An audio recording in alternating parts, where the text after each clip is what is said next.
then it hits me, oh my gosh, this is that triangle. You know, there's explanation for everything that occurred in the Rendlesham Forest incident that doesn't involve aliens at all. It was completely silent. It comes right over our heads. He saw a classic flying saucer, really, standing in the clearing. He turned over to my father and held his hand, and he looked in his eyes and he said, "We're not alone." Welcome to Podcast UFO for our live show. We're live every Wednesday at 8 p.m. Eastern Standard Time on the Dark Matter Radio Network. Please remember to visit the website podcastufo.com for past episodes, blogs, and forums. During the show, feel free to participate live in our chat room. And don't forget to like us on our very active Facebook page.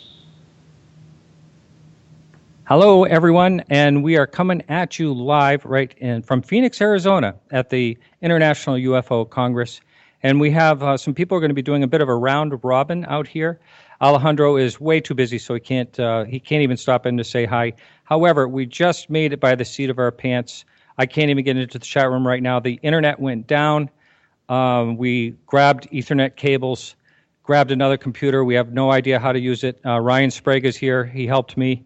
Robert Farrell is here right now. Robert was an early guest on our show. He just came out with a book. But I really enjoyed him. You were one of my first guests, Robert, way back. I was? You were. And you talked about propulsion. I'd like to I know you want to probably talk about your new book, but I want to talk about the propulsion that we talked about way back then. And before we get into that, I want to introduce Ryan Sprague here. Ryan was on the show, I think, a couple of times, and we've been in touch all along. It's great to see him out here. And Ryan, why don't you introduce yourself and talk quickly about your what's going on in New York City, and also can you, because I wasn't able to get into the show too much today, can you talk about the guests a little bit? Yeah, sure. We had some really interesting speakers today. To start it off, we had Clifford Mohoody, who was a member of the Zuni Pueblo tribe, and he spoke a lot about a lot of the spirituality behind the Star People, and how the ancient tribes are connected to what we would consider today as aliens, and what many people would consider ancient aliens. So that was really interesting. And then we had a bit of a switcheroo. We were going to have Thomas Reed today, but he was replaced because of inclement weather. We had Linda Zimmermann, who spoke about the Hudson Valley sightings. So that was really interesting. She went into great detail about many cases that we weren't aware of, that people like J. Allen Hynek and others researched.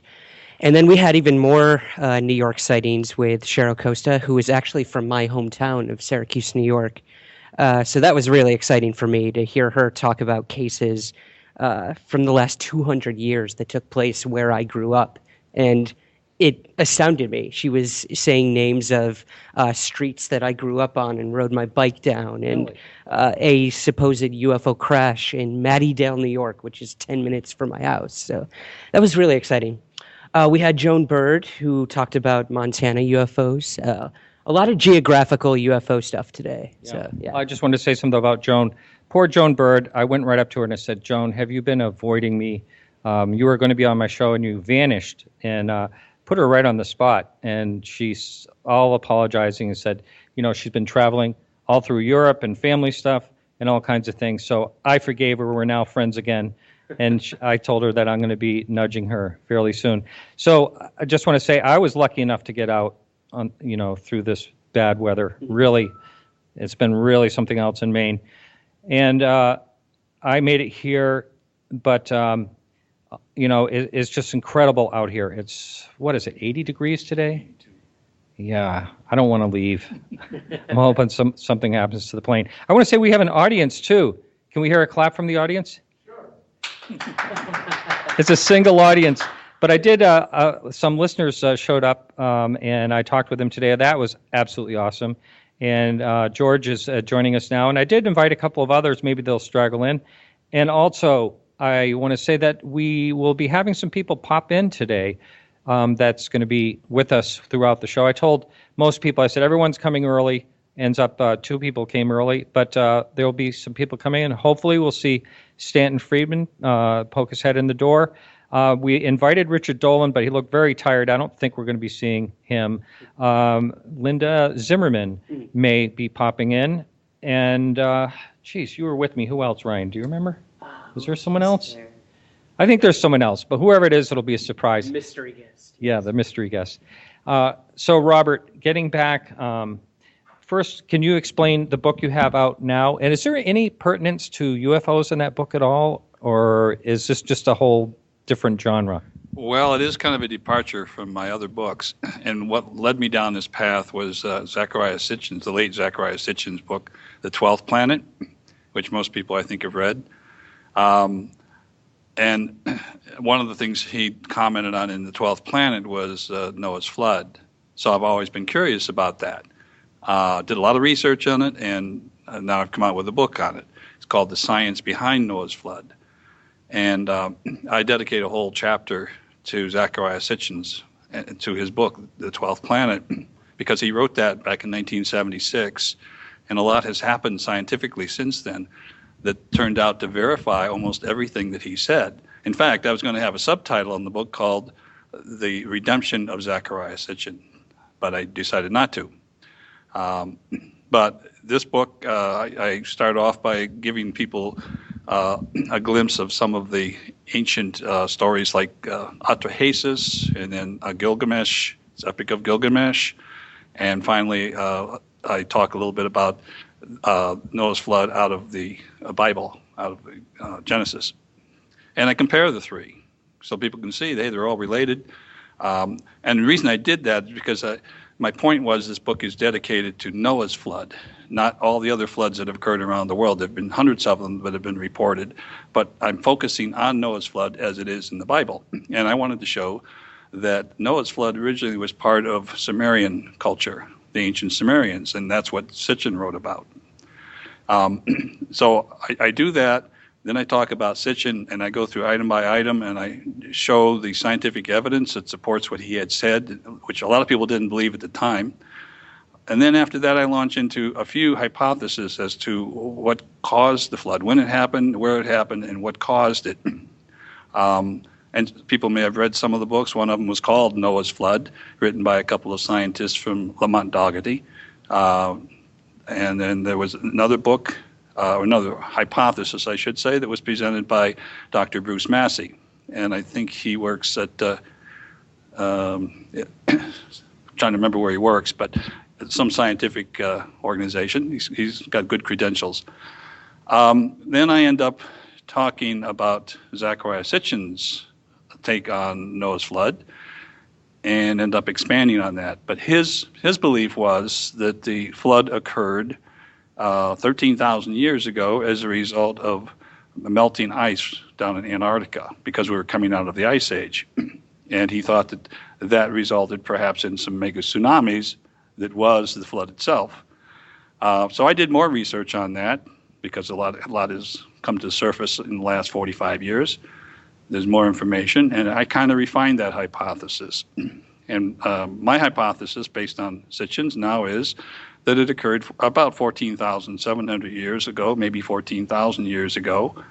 At that time, Noah was a late Stone Age person, but there was this major collapse of ice sheets in Antarctica. And by the way, it's along the eastern coast of Antarctica, which faces directly into the Indian Ocean and faces directly into the Straits of Hormuz, which means this mega tsunami that was created, and actually I think it was a series of tsunamis, who had been focused and traveled up into the Persian Gulf. At that time it was a lake, and would have picked up Noah and his family as they were in Surpak, which is a little south of Baghdad, would have carried them northwest and deposited them in an area which ironically is almost where ISIS, you're familiar with ISIS, the bad guys?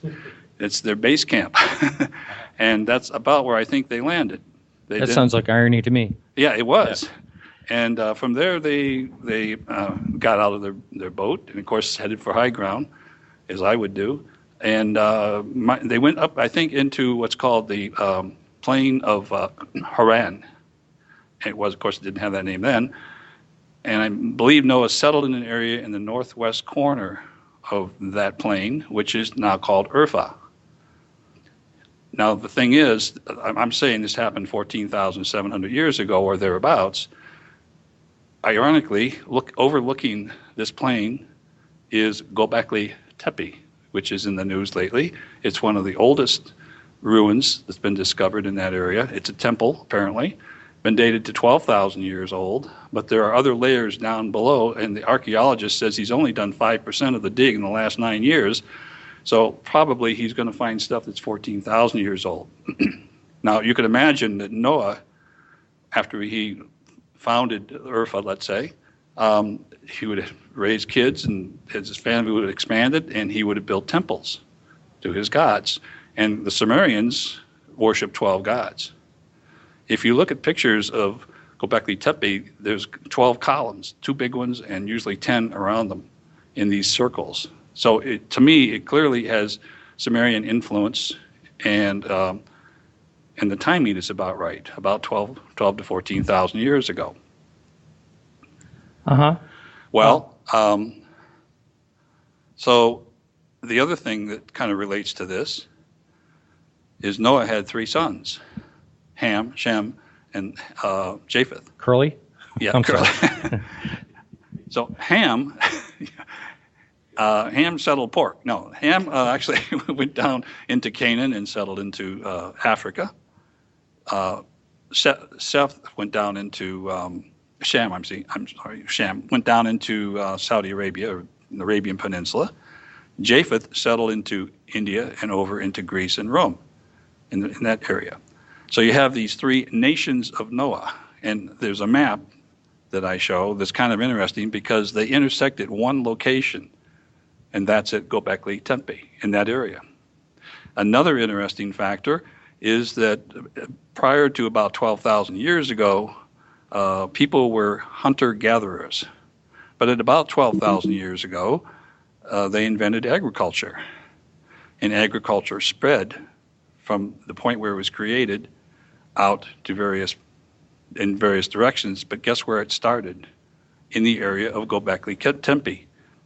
And some ancient versions of wheat have been found and genetically determined to be very old, and they are in that same area.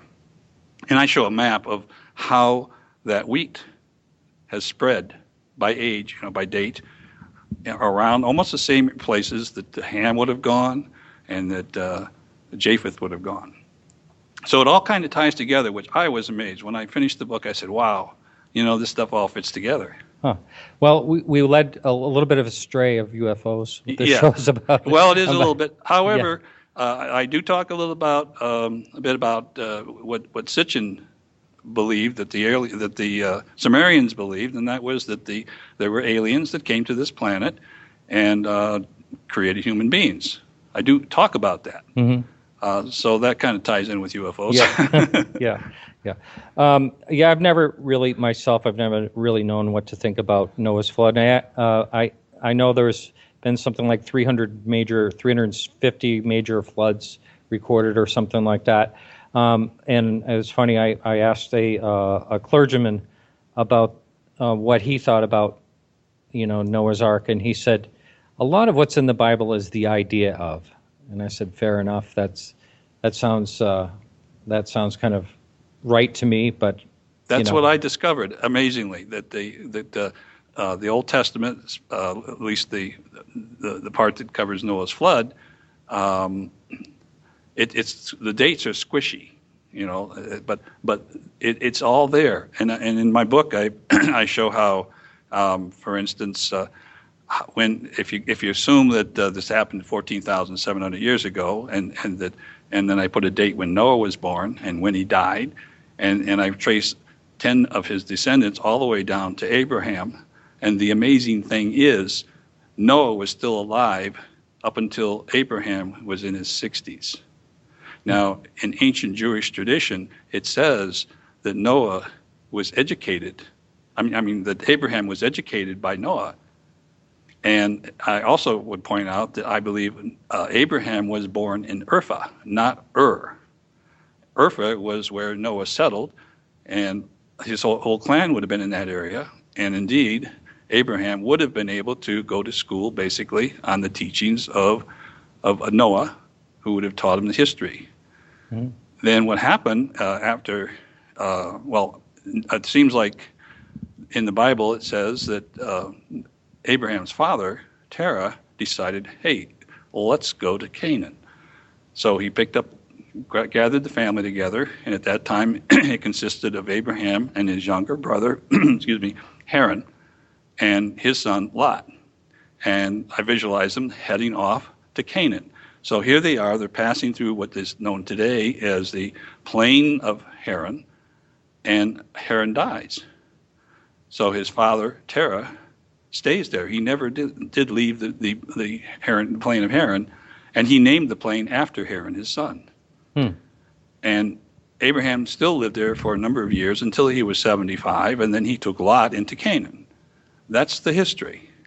Now, I was amazed that it fits so well with the descriptions in the Bible. Now, the dates that are in the Bible, I'm not convinced that the world was created 5,000 years ago. And also, when you look at how old Abraham is, you might find a date that he was born 1,948 years after creation. Well, that doesn't work either. So I'm not going to throw out any dates as far as that goes, but I believe the flood occurred when I said it did, that Noah settled into that region, and it all began from that point. Okay, fair enough. You lost me at Zachariah Stitchin. Oh. I'm just saying. I'm just trying to make a little humor here. Okay.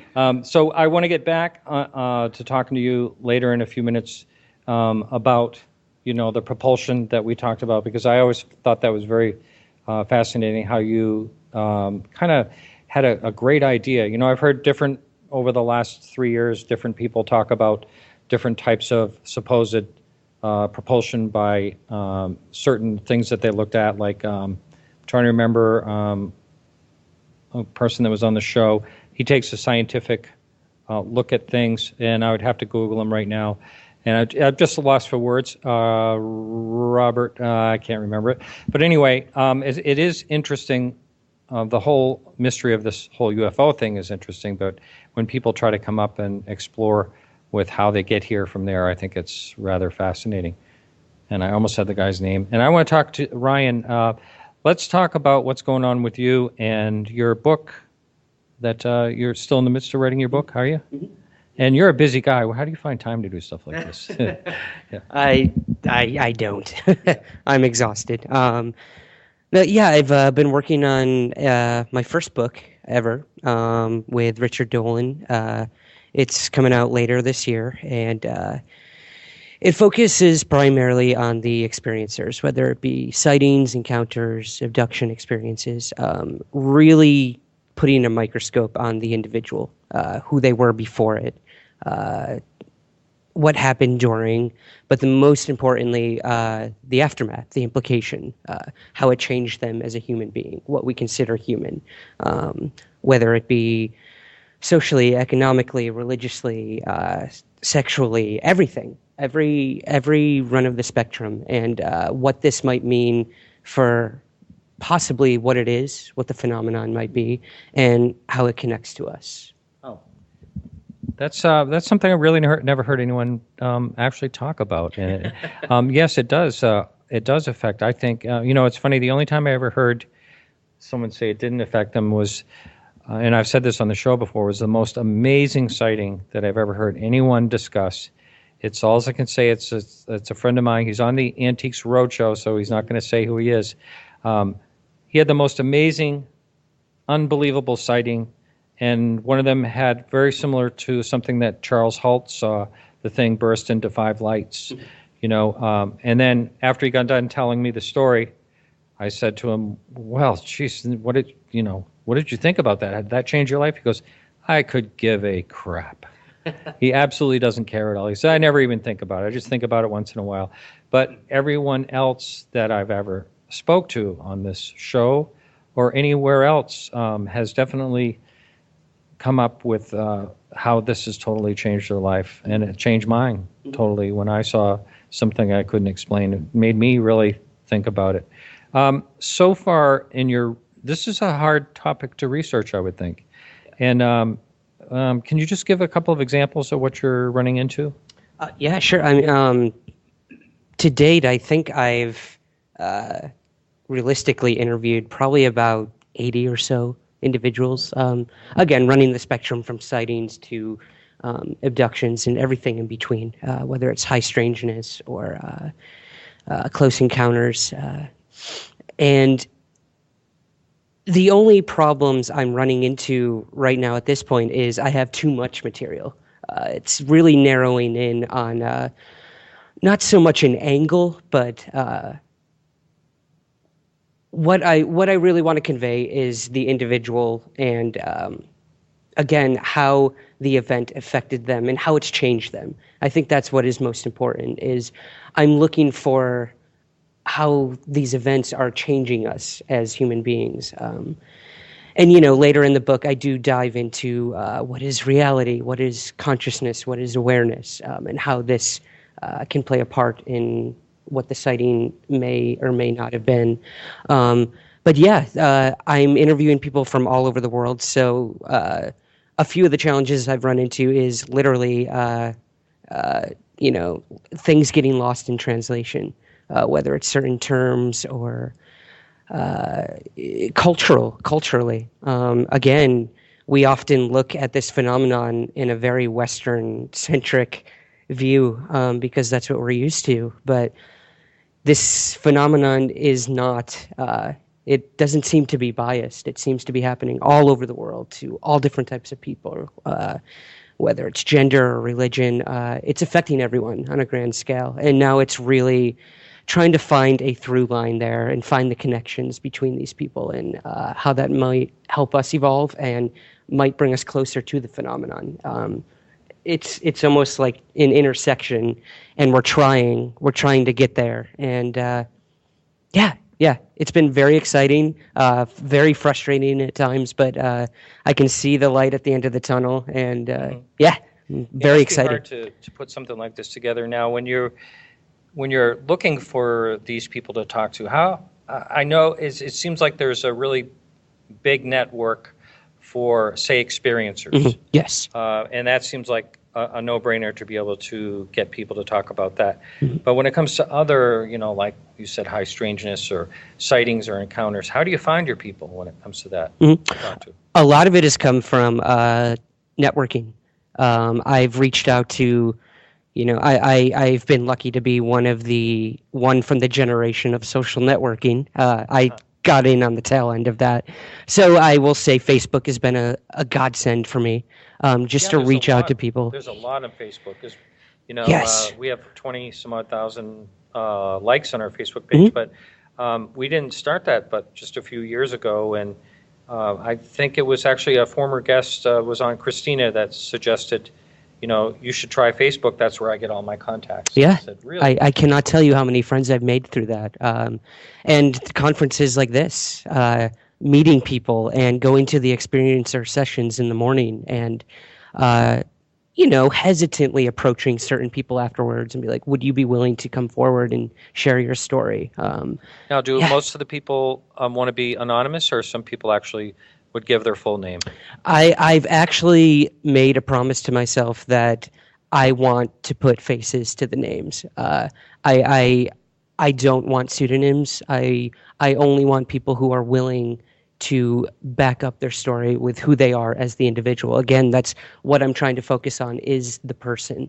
I think that makes a lot of sense, because I was just watching, for instance, the other day, I don't know how I stumbled across a documentary of Linda Moulton Howe, who someone was talking about earlier. Our guest actually in the room was talking about what a wonderful interviewer she is. Mm-hmm. She really is. She's great with questions. And she was interviewing a ex-CIA agent, NSA. He was blacked out and anonymous. And he was talking about, the aliens and actually meeting and talking to these aliens and all that. And, if what he said was was real. It was totally amazing. But here's a total anonymous person. And to me, I watched something like that, and it's an interesting story. And that's as far as I go with it. Yeah, that's very true. It's a struggle. Part of me understands that sometimes the story is more important than the person. But at the same time,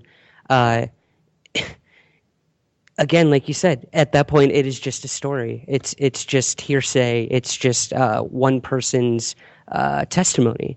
And again, we can only take their word for it. But when I think these individuals are willing to maybe put their reputation on the line or come forward and be brave enough to say, this is who I am. I'm a doctor. I'm a police officer. I'm a teacher, and this happened to me.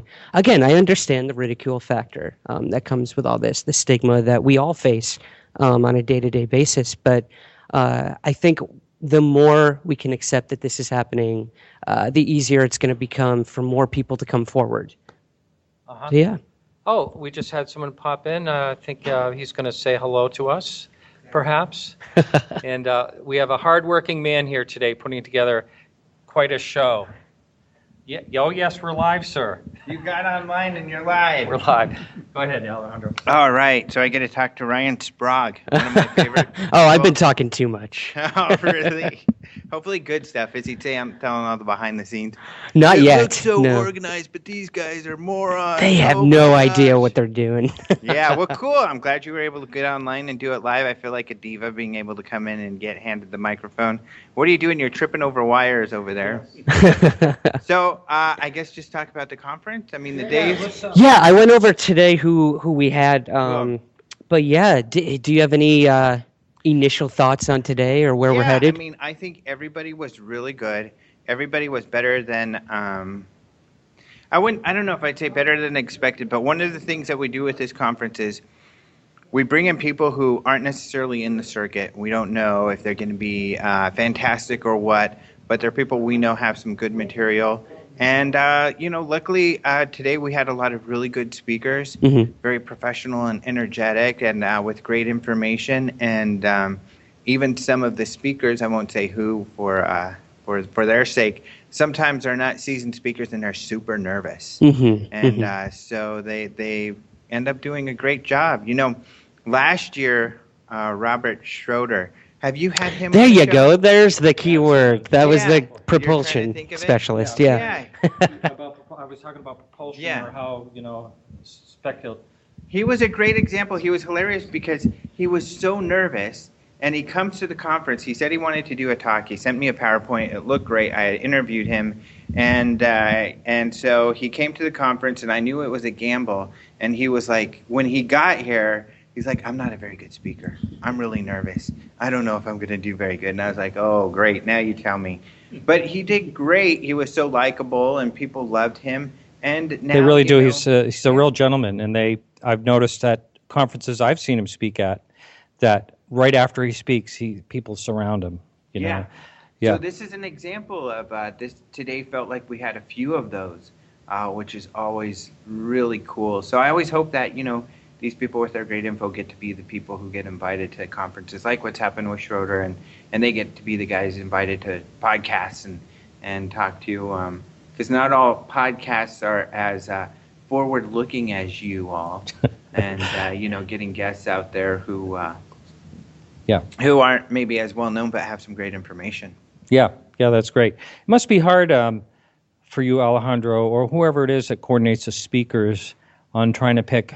You must have to do this like years in advance, or at least a year in advance, something like that. And do you just go through like a list of, okay, this person was here 2 years ago, we're going to skip him for now, and We do that. We try not to bring back the same person twice in a row.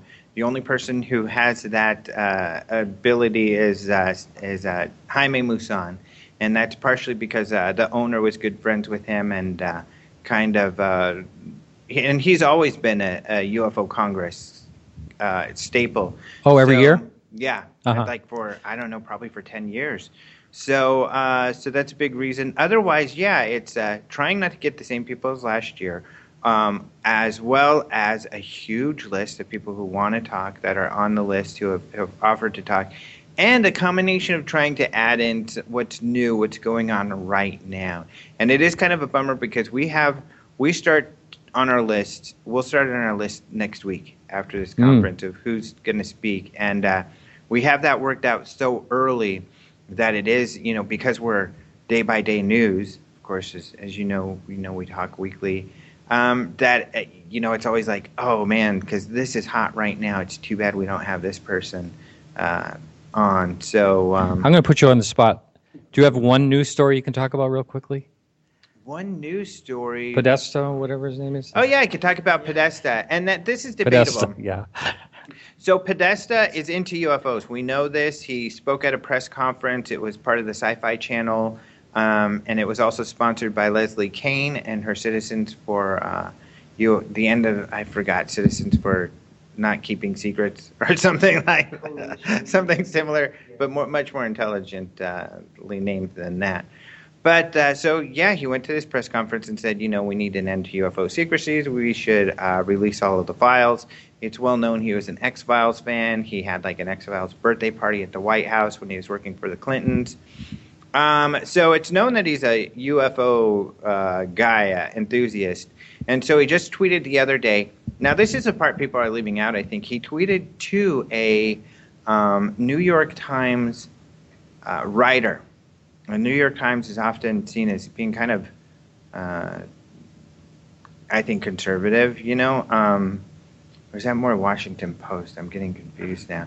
But anyways, he sent it to a writer that, his number one was regret with it said he didn't release the UFO files or get them released. So a lot of people are jumping on this and thinking, oh my gosh, the UK Mirror did a terrible story where they wrote that he regretted not being able to release that the White House knows that the extraterrestrials are talking to us and stuff like that. Just totally mistranslating what the tweet said. But not even close. I mean, yeah, not even close. It's sensationalizing and just inaccurate. It's just pathetic as far as journalism goes. But the big question is, was he joking or not? He gets teased a lot about being a UFO guy. And he is a very politically savvy person. He's probably going to be running Hillary Clinton's campaign for presidency, or at least play a role. They're thinking he'll run it. So was he just kidding around, because he gets kidded around about UFOs? Leslie Kean thinks so because she says he has that sort of dry sense of humor. That's kind of what I suspect, but I don't know that really is his number one regret, although it may be on his list somewhere. He's probably laughing about this whole thing right now. Yeah. That's probably what it's all about. Yeah. Yeah. Yeah, exactly. And it's getting some play. Joke's on us. And maybe that's what he wanted. He's a politically savvy person. Maybe he just wanted to create some just get his name out there and get the Hillary campaign out there a bit. That could be. I think there's probably some method to the madness of the tweet. That would be interesting if, they're backing off, say Hillary happens to win or something, and then the UFO topic is once again explored. Yeah, well, I don't know. It could be him playing with the idea. I don't know that the UFO topic is politically dangerous when it comes to mainstream and it comes to the media because they treat it so tongue-in-cheek. But there are many issues that the media and the public don't see eye to eye on. If you look at issues that science and politics kind of collide with, like environmental issues and global warming, scientists in the media are saying, hey, global warming's a real deal. Whereas, obviously, the Republicans feel that they're getting some political play by fighting that whole concept.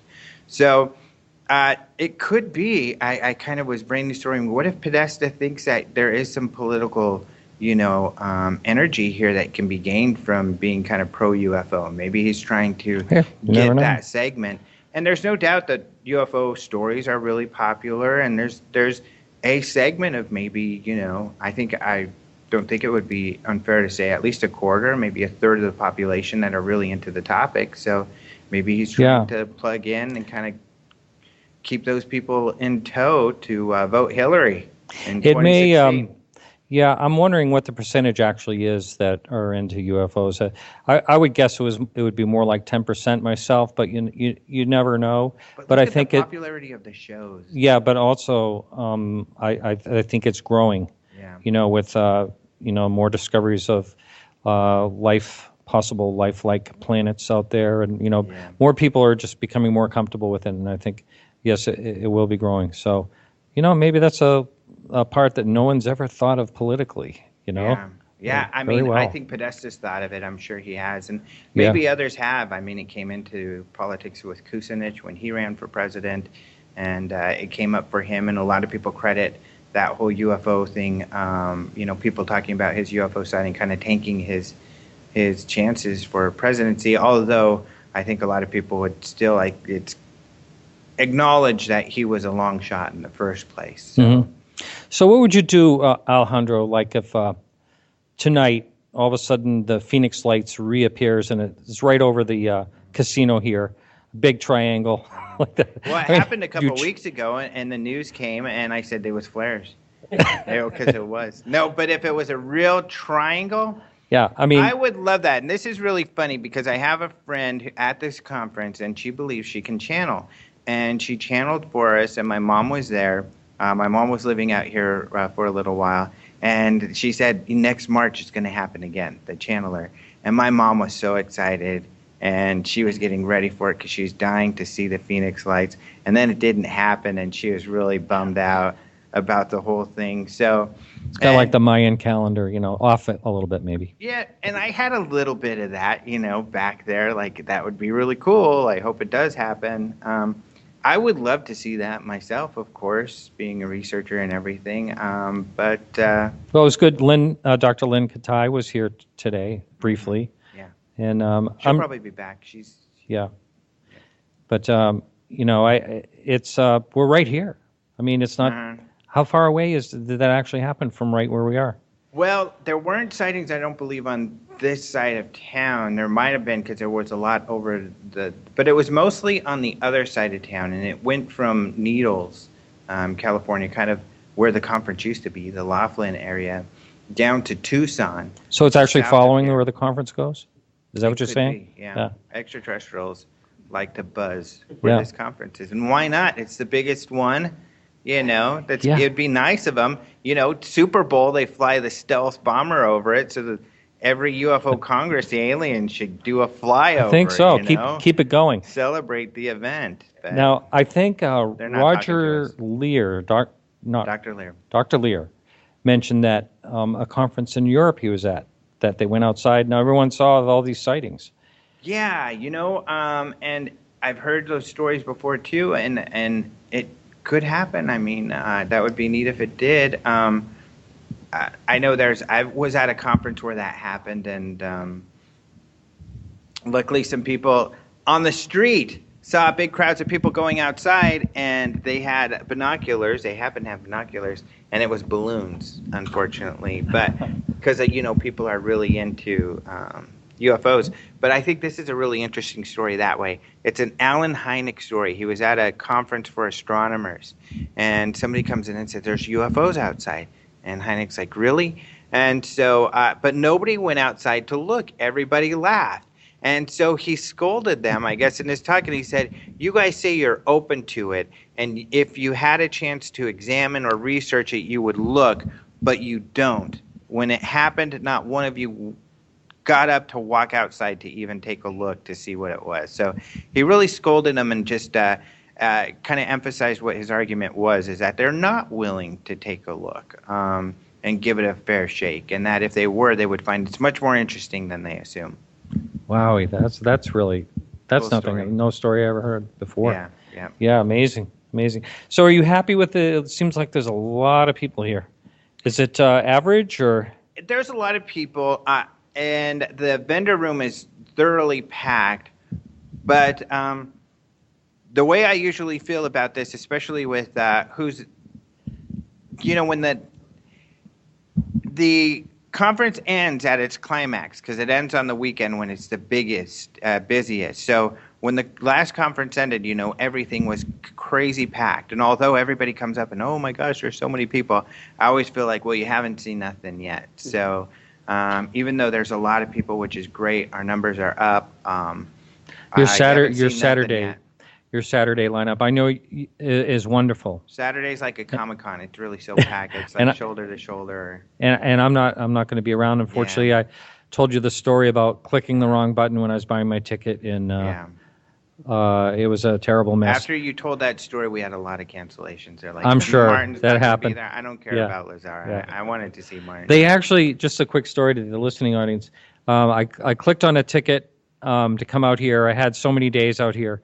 And then below it said, save, so, $100-something.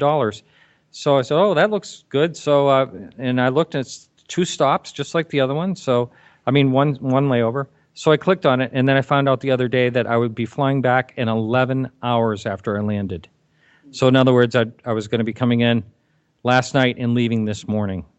Oh, and then the only thing left was first class tickets, and on and on and on. So it's been a total nightmare, and I feel like shouting out the name of the ticket company, because I called them and I said, you shouldn't have, I picked my time already. You shouldn't have like that, click for a cheaper ticket below. So here I am being cheap with listeners' money that helped me get out here.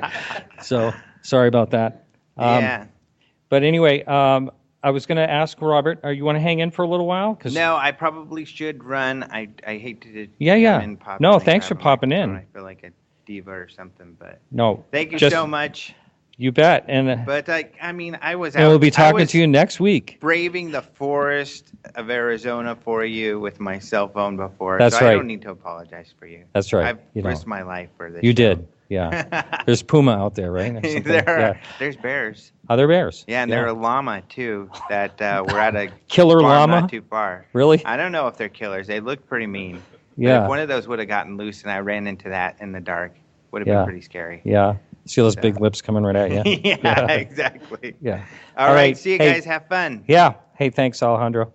So we're getting back to Robert Farrell. I wanted you to, Robert, when you and I had our conversation way back in the beginning of this podcast, I think you were like guest number 4 or 5. You were early on. Uh-huh. Can you explain a little bit about your book? Because I think it's been long enough that the listener hasn't heard you talk about it, and I'd like you to explain, if I remember right, and tell me if I'm wrong. There was some type of it was almost like using gravity or something. Yes, it was. Yeah, why don't you go ahead and talk? First of all, the name of your book, is it still available? Yes. Yeah, go ahead. It's called The Science Behind Alien Encounters, and I'm getting a spinoff from that book that'll be coming out with soon, actually called The Science Behind Gravitational Field Propulsion, subtitle, Key to Interstellar Travel. And that's spun off of the first book. Because I do talk about how I feel they propel themselves. And in my lecture and in the book, I start off by presenting the theoretical reasons that support that you actually can create gravitational fields. Einstein knew that there was a relationship between gravitational fields and electromagnetic fields. And it's a matter of knowing how to manipulate them to create a gravitational field. And so I talk about the theoretical part. I even talk about some papers that have been presented, peer-reviewed papers at the American Institute of Aeronautics and Astronautics, for instance. Then I also talk about what's being done in the laboratory. And one of the more interesting experiments was done by Dr. Eugene Podkletnov. And he's Russian, but he works in Finland. His expertise is primarily materials. He is developing superconducting materials.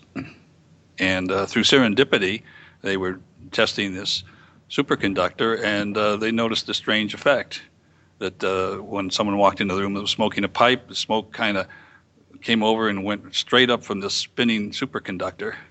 And they said, Well, then they experimented further, and they suspended a weight over this thing, and they noticed that there was a weight reduction. Now, so they actually published a paper in 1992. I think the title was something like The Shielding of Gravity by Superconductors. That's how they presented it, that they weren't creating gravity, they were shielding gravity. He went on from that, serendipity, to develop a special machine where he can generate gravitational pulses. And I talk about that as well. He's able to create a pulse that can bend a 2-inch thick piece of steel, or thinner material. He can punch a hole in it. But some of the interesting things that kind of defy the physics that I learned is, number one, he measured the energy that these pulses distribute whenever they go through, and whatever they dissipate. But he found out that the energy dissipated by these things is greater than the energy he puts into the machine. And he claims he's not a theoretical physicist, but he thinks maybe it has something to do with the subatomic particles somehow releasing energy. Maybe it has something to do with zero-point energy that people talk about. Another thing that he pointed out, which I found amazing, was even though this thing can bend a metal plate in front of it, there is no reaction on his machine. And I always learned action-reaction. Apparently that's not true when you're dealing with gravity. The third thing that I found really interesting, he measured the speed of this pulse, this gravity wave. And if you ask a physicist, how fast does gravity travel, most of them will shrug their shoulders, or they might say, oh, probably speed of light. Well, he found out it goes 64 times the speed of light. Now, is this in particular documented anywhere? Like, for instance, say a listener's listening right now, can they find something up about this information? Well, that was on the website where I found that, and I'm trying to remember the website. It had to do with a gravity website where they were dealing with different forms of gravity propulsion. But when they were doing something like this, did they scientifically go through this and peer review it and all that? Do you know, or is it more loose than that? The paper that he presented, as far as the shielding of the gravity, was peer reviewed, and presented, I believe, at the AIAA. Then he went on to develop this machine that I told you about, and more recently he claims that he's produced the machine that does continuously produces gravity by a spinning magnetic field, and he has gone silent since then. Oh, really? Last time I communicated with him, he was looking for financing. Funding, yeah. So if it's something, that seems like something that he would almost easily get funding for if he's actually made a breakthrough like that. Unless somebody doesn't want it on the market. I don't know. You never know. For whatever about that. reason, yeah. Because Boeing and NASA were very interested in his initial results. They did studies of their own to confirm them, but then they kind of went away. Why did they go away? Maybe they wanted to keep going, but they didn't want the public to know what they were doing. So there's always that issue about, the guy that invented the carburetor that gets 50 miles per gallon. Yeah. Well, guess what? The oil company bought it from him. So yes. That kind of thing. Yeah. And I do believe that stuff does happen. Yeah. I really do. I think. Oh, yeah. Whenever, like, for instance, the paint roller, you take a paint roller and you roll your walls. That was suppressed for 30 years. Oh, I didn't know by that. brush companies. Yeah. Yeah. So these things, these type of things do happen. Yeah. But there's been other experiments in the lab where they've actually generated gravity. I don't recall the name of the lab right offhand. I should have prepared myself. But it was a device where they had these magnetic rollers that were spinning. And when they spin the thing up to a certain speed, they did not put any energy into it and would keep spinning. And if they spun it up faster, it would actually create and generate energy. Not only that, but the weight of the device went down. Now, if they reverse the direction of it, then the weight went up. So they were creating, in one case, a negative gravitational field that was subtracting the weight, and in another case, a positive field. Yeah. And I go through a number of instances in the laboratory where they are creating gravitational fields. Now, one of the things I do remember was kind of fascinating when you were talking about it was when someone is actually, and I have some friends that do parachuting. Yeah. For instance, when they jump out of the plane, they don't really feel like they're falling, it's just a different thing. It's different when you can see something beside you and all that. I guess that's what it is. But if I remember right, it was almost like their propulsion is like almost like falling in a way. Is that? Actually, one of the things I discussed was because I say, well, okay, suppose we can create gravitational field propulsion. What good is it? And how does it allow crafts like UFOs to do 100G accelerations without hurting the occupants? Because, as you know, our pilots can only go maybe 10 Gs at most, and then they have problems. Right. I don't think there's any limit as to how many Gs a UFO can go, but they've been clocked at 100 Gs. Yeah. And so the way I explain that is I say, well, if they have gravitational field propulsion, they can do that. Any other kind of field propulsion probably wouldn't allow them to do that, but gravity field would. So the analogy that I gave is if I put somebody in a rocket and I fire them off in a rocket, and I'm talking with them with my little walkie-talkie, or maybe something different today, but and they would take off, and I would say, well, now what's happening? They would say, well, I'm experiencing 4 Gs. I'm being held down in my couch, and I can hardly move. So I'm watching, and it gets up to a certain height, and the flames sputter out. And I say, well, now what's happening? And they say, well, I'm kind of trying to float out of my couch, and G meter says 0. And I keep watching, and then all of a sudden it starts coming down again. And I say, okay, now what's happening? Oh, nothing's changed. It's still 0 Gs, and I tend to float out of my couch. And I said, well, but did you realize you're accelerating at 1 G? And if we had done this on Jupiter, you'd be accelerating at 40 Gs, but you'd have no sensation. And so that's the thing. If you create a gravitational field as a means of propulsion, whether it's positive or negative, you free fall into it or away from it. It's a free falling thing, and you have no sensation. You could do 100 Gs, 1,000 Gs, or whatever. And the beauty, if you could build a craft like the UFO that can do 100 Gs, you could get to the moon in 18 minutes. Being on space has no problem at all. And you could go to Mars, I think I figured, in 12 hours. Uh-huh. And so the issue of the effects of zero gravity on our astronauts is no longer an issue because they're only out there, 12 hours. If you think about the beauty of this is if it can be theorized, then someday it can probably happen. And it's something that we can probably use, like you say. Yeah. So this is great. I just want to say a few people just walked into the room. I'm excited to say we have Linda Zimmermann, and we have Kathleen Marden, and we have Stanton Friedman all sitting here. And we're going to have what we call a little round robin here. So I'd like first, Linda, if we can introduce yourself. I'm going to have you on for a full show on the show coming up at some point. But I really, really enjoyed your talk today. Can you just give a nutshell of what you talked about? Thank you.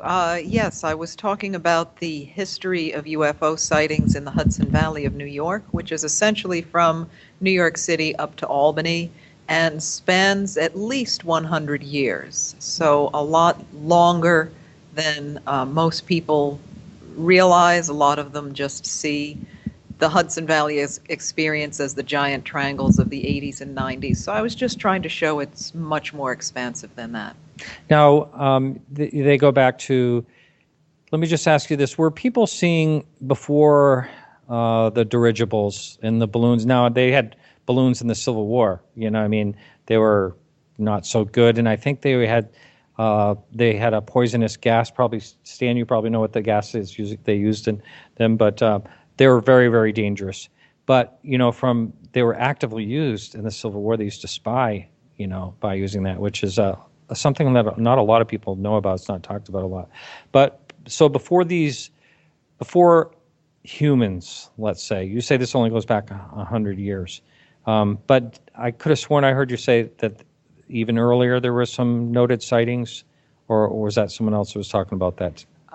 There was somebody who was talking about colonial era sightings. Yeah. But getting to the balloons or dirigibles, in 1909, when they were being seen at night, they were flying at a very high rate of speed, and the best dirigible we had at that point could go maybe 20 miles an hour for a duration of an hour.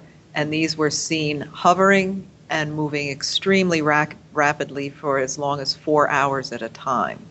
So we did not have lighter than aircraft that could follow those characteristics and carry big bright lights on them as well. Mm-hmm. Now there was, I think I heard you say today that there were some of these sightings that had thousands of people witness them.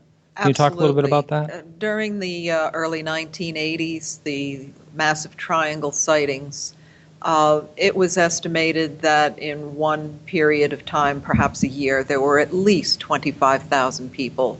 And those were people who reported it to the police. Not that things were written up or followed up on, but at least 25,000 people called someone to report their sightings. So how many more didn't bother to respond? So now, when we go back into some of these earlier sightings before the Robertson panel or something like that, do you hear, is there like ridicule? They say, these people are crazy, or is there any of that type of stuff apparent in any of these reports that you've been reading?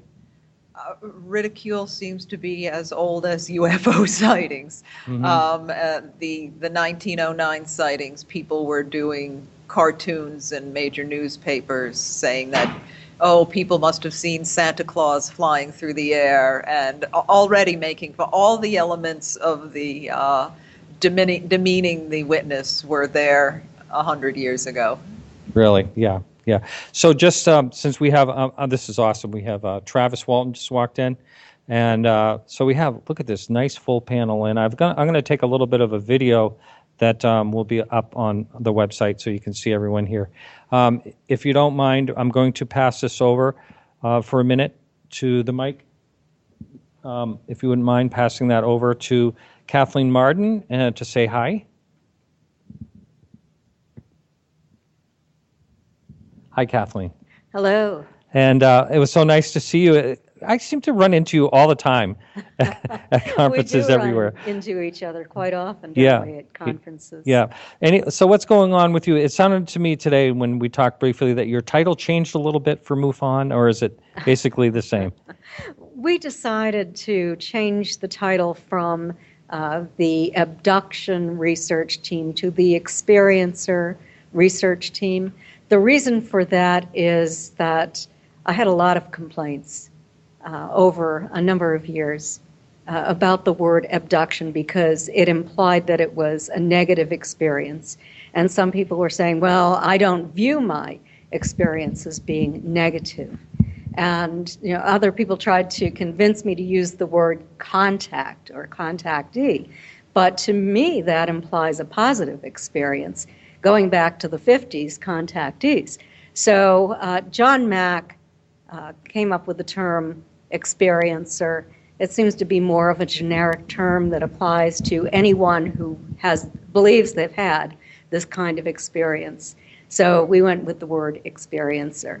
So I hope people are happy, but I have already received a complaint saying, why do you want to blur the lines here? Why don't we call it abduction again? So you can't make everybody happy. It's like the UAP and UFO, and there's I'm trying to think who it is. Is it Richard Haynes that doesn't like to use the word UFO? Just like it's a bad thing, and it can be conjured as a bad thing because of the way a lot of society looks at it. So there was one other thing you and I were talking about. So you're getting contacted sort of organically. People are reaching out to you from all over. You said from Italy, Poland, places like that. Yes. So how does that happen? They just find you on the internet and... Oftentimes they find me on the internet. They've maybe heard me on a radio show. Or also MUFON is expanding quite a lot now around the world. Mm-hmm. And I'm MUFON's international and national as well, director of experiencer research. So they might have heard my name through MUFON as well. Okay, now we're going to say hi to Stanton, and I'm just hoping the microphone cord reaches over there. It seems to. Yeah. How you doing, Stanton? I'm doing very well, thanks. Hey, you look pretty good. You look like you're in good health these days. How are you feeling? I am. I mean, so I had a heart attack. Lots of people have heart attacks. Are you tired of people asking you that? Not really, because there have been some strange stories out there where some people were told that I had passed away. I heard that. And I told them rumors of my death are greatly exaggerated, as Mark Twain said. Others have had me being in poor health, and so forth. And, I had a heart attack. I had 2 stents put in. I spent a few days in the hospital being bored stiff. And that was it. And I've gone about my life, and I've driven and lectured and flown. And you're glad to get out of where you're living right now with this snow, aren't you? I tell you, if I had a choice of places to be, I'd much rather be here than back in Fredericton, where it was 10 below the other day and where there's 4 feet of snow on the front lawn. And I say lawn in quotes. You can't see anything green. So I'm here. I've got a talk in San Diego next week, too. Oh, really? So are you staying here and then going over to San Diego? Or? Yes. All right. Get home until a week from Thursday. So you're a smart man, Stan. Well, lucky. Arranged everything, of course. It just happened that way. Perfect. So how do you think this seems like it's a great conference? How do you think it's going? Well, I haven't had much chance to see how it's going. Oh, that's right. You've been in the vendor room, right? I've been in the vendor room, and people all want to talk to me, and they all want to ask me how I am, and I get a lot of thank yous for all I've contributed, which just reflects how old I am and how long I've been around. So I haven't really heard any of the speakers yet. There is one event, or 2 events I have to participate in. One is that I will be in the last panel on Sunday, the last event of the conference, as a invited guest, and it's talking about whistleblowers. And I'm a little concerned. One of the people on the panel is Pocklington, I think that's his name, who did Mirage Men.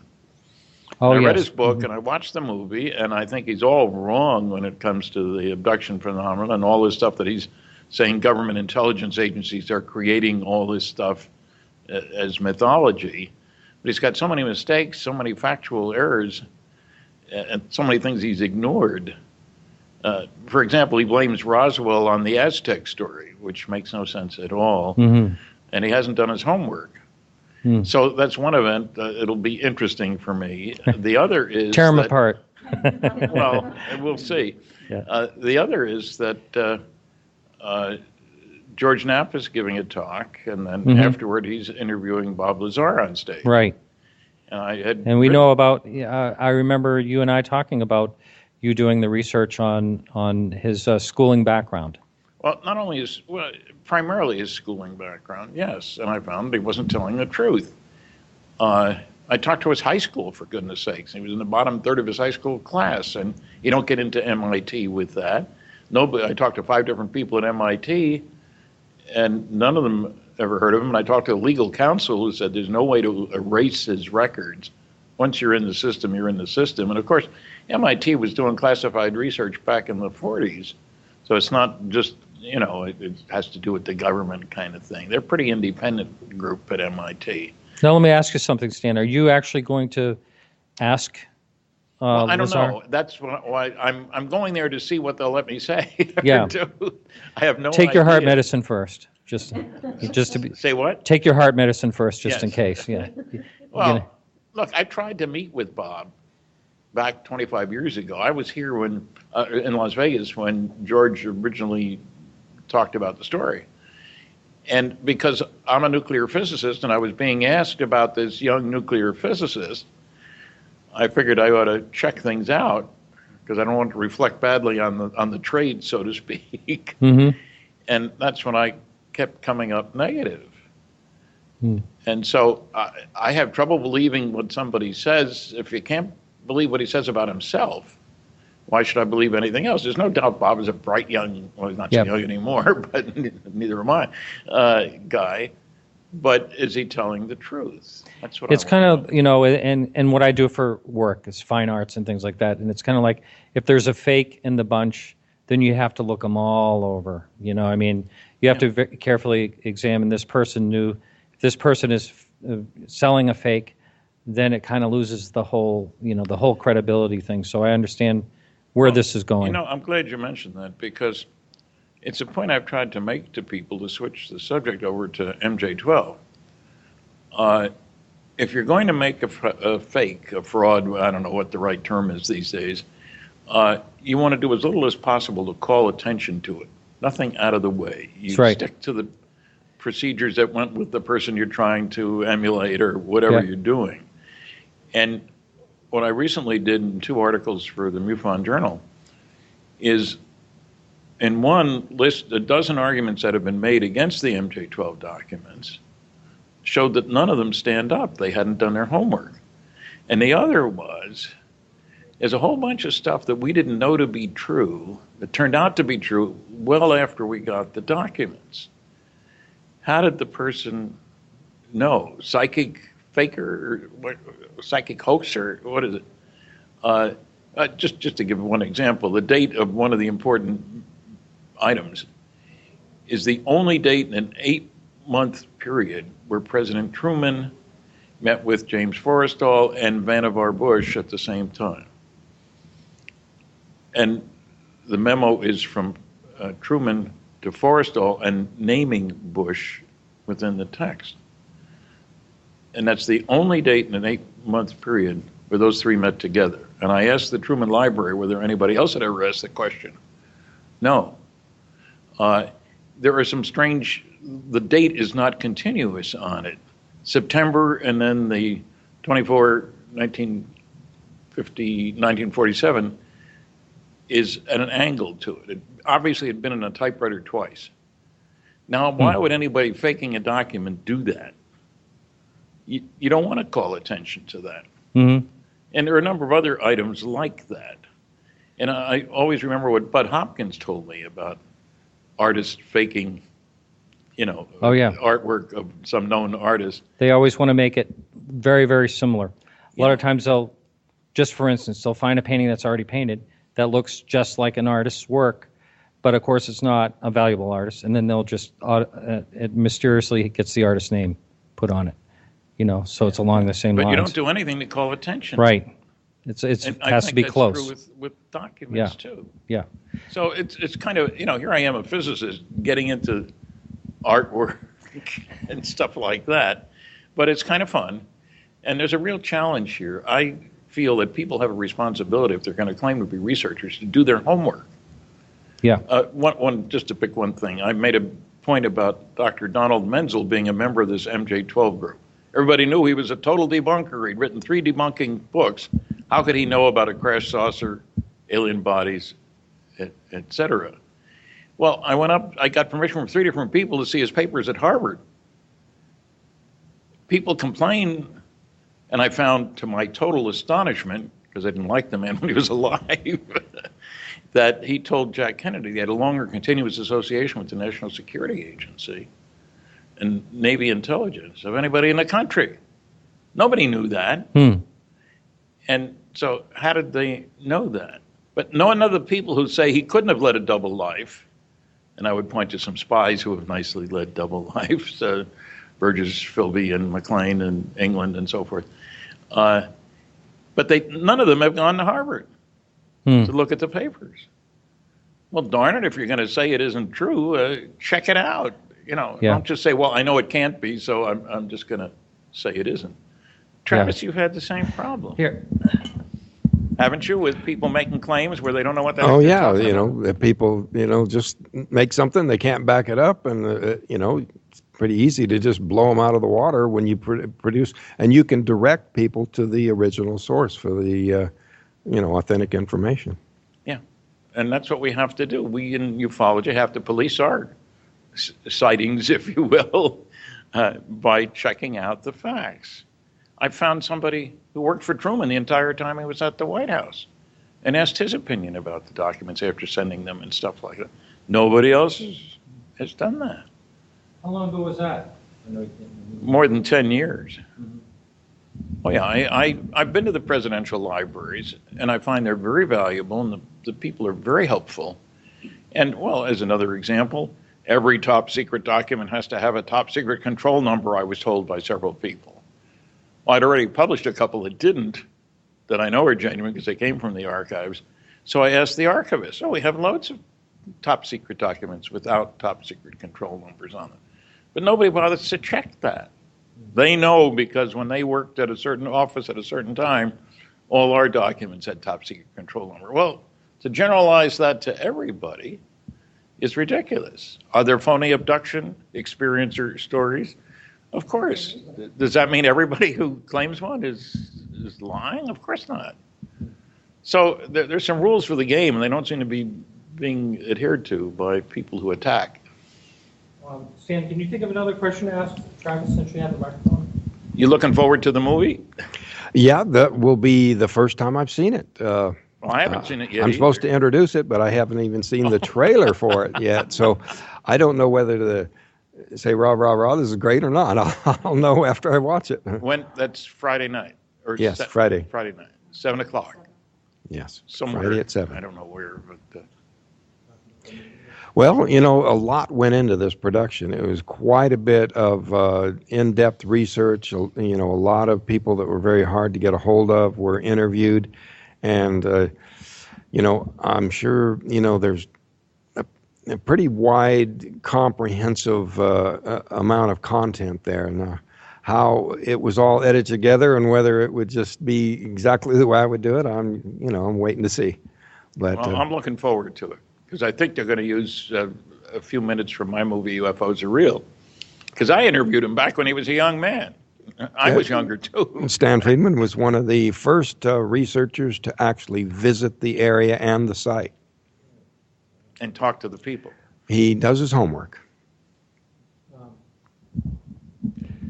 Travis, in the movie Fire in the Sky, for instance, there is a ufologist that, you know, I don't even know if any of this is accurate, but there's a ufologist that is like waiting to see you and puts a lot of pressure on you. Was that real? And if so, do you want to talk about who that was? Or? Well, that scene doesn't depict a particular incident that actually occurred, but there was quite a bit of back and forth between the various organizations, some of which don't exist anymore. But in my mind, I associate that scene mostly with a now defunct organization called Ground Saucer Watch, that all of the people in there with a little research uncovered that they had, to put it mildly, exaggerated their credentials. Yeah, well, that's true. And I checked on one of them who claimed a degree from a certain school, and he didn't have one. I'm fond of checking on people that strike me as not telling the truth about their academic background. That's one of the things that'll come up about Lazar. I hope I get a chance to express my... I hope you do too. And unfortunately, I won't be here to actually see that, but I know they'll have the DVD and, you know, they'll be recording it. But yeah, I would, I think Bob Lazar is a very bright person, I've said so like you many say, times. And everything. I mean, he's sharp. The story is a little... You know, I mean, it'll be interesting to hear, you know, what he has to say after all this time, and I think, you know, the question and answer part is going to be the cream of the crop. Right. Are you there. sure they're going to have one? I would think so. I mean, they're supposed to have one. Oh, okay. Yeah. Can Stan? Can you go into a little more about when you researched Travis's case, since it was so early on? I just never heard that before. Well, of course, I'd heard the noise, and I talked to the people at APRO, which doesn't exist anymore, Coral and Jim Lorenzen, to get their findings. And I also talked to Jim Harder, Dr. James Harder from University of California, Berkeley, who did was that the only hypnosis? Yes, that's the only hypnosis. Yeah, and I've known Jim Harder and for quite a long time. He's gone too now, as a matter of fact. Yes. But, and so after talking to the people, I was working on the movie UFOs Are Real, and I wanted to use this as one of the cases. We traveled across the country. We talked to Harder in Berkeley, going up. There's a way to get up to his house in the Berkeley Hills on a sort of a tramway, which is kind of different. We talked to Betty Hill, talked to Jesse Marcel down in Louisiana, talked to several other prominent people. Marjorie Fish with the Betty Hill star map, Dr. George Mitchell, or Dr. Mitchell anyway, of the Ohio State University Astronomy Department, who had some strong things to say about the accuracy of Marjorie's work. And so we went to people who were directly involved in cases. And Travis's case was good because there were several people involved. We talked to Mike Rogers too. And because we went out to the actual location, so you could get a feeling for what the area was like. That part of Arizona is a little bit different from New England, for example, or from Ohio, where we were, and other places like that. So I was very favorably impressed with Travis. It took us a while to get there, of course, because Snowflake is not really near any large place. It's quite a ways out of the way. Yes. And I was, all of us, there was only a small group of us making the movie, but we were quite impressed with Travis and with Mike and with the circumstances. And as I've tried to tell people, if you go to a small town and a guy is known, you get a reputation. Everybody in town knows you. You can't hide. They'll say, oh, he's a liar, or, he makes up stories all the time, and so forth. And there's a little bit of that in Roswell, too, that you get a reputation. And we asked around in Snowflake. We visited Travis at his home, met his family. And Travis won't mind my saying this, I was impressed by the fact that he delivered his own children. Having been present at the birth of my daughter, that made a very favorable impression on me. And it takes somebody with a certain kind of devotion to doing the right thing. That's an awkward way of saying that. But who can be trusted with significant events. In the birth of a child, several of them, is certainly a significant event. And I don't think I've ever said that to Travis before, but I was impressed by the fact that you had delivered your kids. Well, thank you. And I contrast your hands-on, in-person investigation with that of my critics. None of them had ever spoken to me, visited the site, or in any way done any sort of in-person, hands-on research. So there are different ways of doing things. Kathy, could you tell us, did Betty Hill ever look in or talk about Travis Walton, or did that ever come up? Do you know? Yes, absolutely. Betty was asked to speak with Travis after this happened. Jim Harder, Dr. James Harder, was active in Betty's case, and also a friend of Betty by the time I met him. And Jim was talking about his investigation of Travis's case, and I happened to be at Betty's home when this was going on. Betty had already spoken to Travis, and the concern was that Betty had had this experience herself. She was also a social worker, and we knew that Travis was quite shaken by this event. And so Betty was asked to speak with Travis in order to try to calm him down, so that he'd have the opportunity to speak with someone who understood what he was going through, who had been through the same kind of experience himself. And the conversation was quite effective to that end. She had some good advice. Did they stay in touch? I have quite a lot of correspondence from her over the years that I want to go back and look at with fresh eyes. And I have to tell you that Betty did not believe that everyone who thought they had been abducted actually had been, but she really did believe that Travis's event was real and that he was the real thing. Jim Harder talked about how traumatized Travis was by the event and told us about his hypnosis session with Travis when I was at Betty's home. I see. That's interesting about Betty. I never knew that she had some skepticism for other abductions. That almost gives her a little more credibility herself. Yes, and you may not know, too, that Betty was actually an investigator for the aerial phenomena research organization, APRO, after her experience. Mhm. And she investigated other abductions herself. Wow. While I have you here, I was at a conference when someone like took me to the side and was talking to me, and they said, "You know that Betty and Barney Hill is, a bunk, don't you?" And I said, "What do you have to say?" They said, "Well, there was a light on Cannon Mountain that went up in 1959 or something like that. And if you drive along, it looks like a craft, being up in the mountain. And then there's a jack-o'-lantern restaurant that has a jack-o'-lantern that could look like a flying saucer landed." What about all that? I mean, did she hear that in her lifetime, or was she confronted with that? Not in her lifetime, but I have heard it and I have read it. And I've actually even investigated it. Because, of course, the light that was on top of Cannon Mountain was smaller in 1961 than it is today. It's been replaced. But the new investigator who has been trying to debunk all of this claimed that he went to the Mount Cleveland picnic area. And from the Mount Cleveland picnic area, he could see that light on top of Cannon Mountain.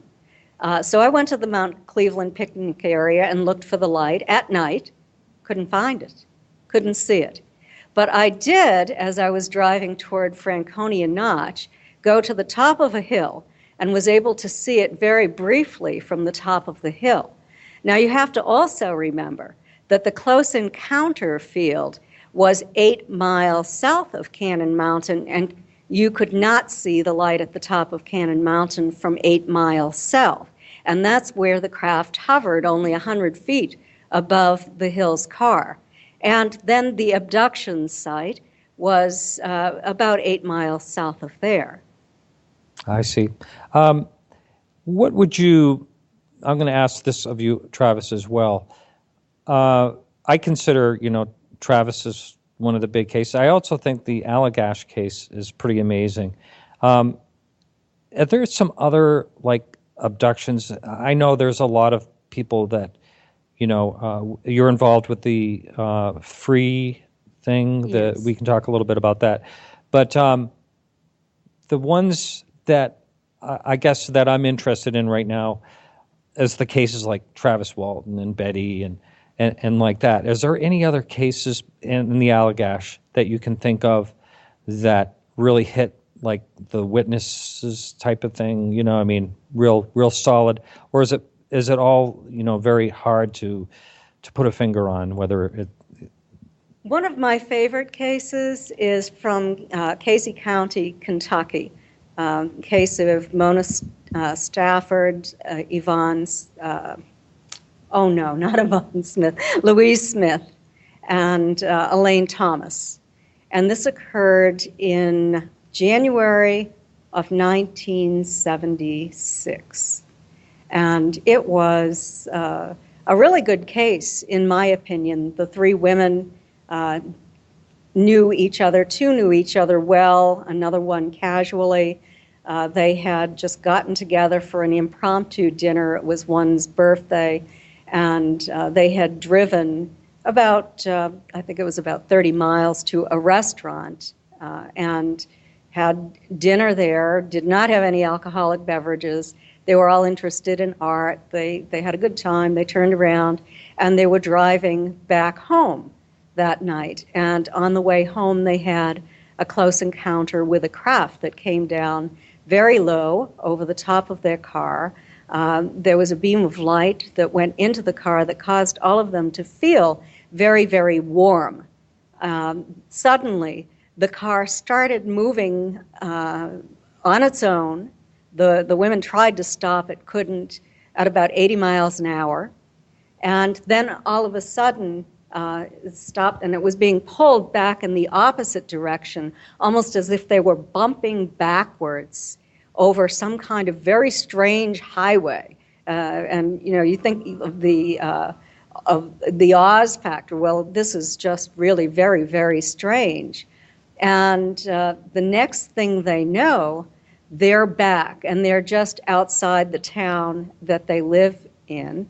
And they realize that they're missing about an hour and 45 minutes that they can't account for. They go into one of the women's homes and try to decide what to do. And so they decide that they should go tell a neighbor.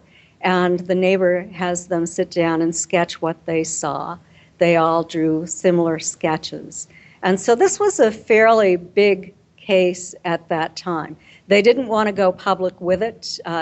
They ended up going public because it was leaked out to a newspaper. And then some of the major organizations went in to investigate. And Dr. Leo Sprinkle went in there and did hypnosis sessions with the women.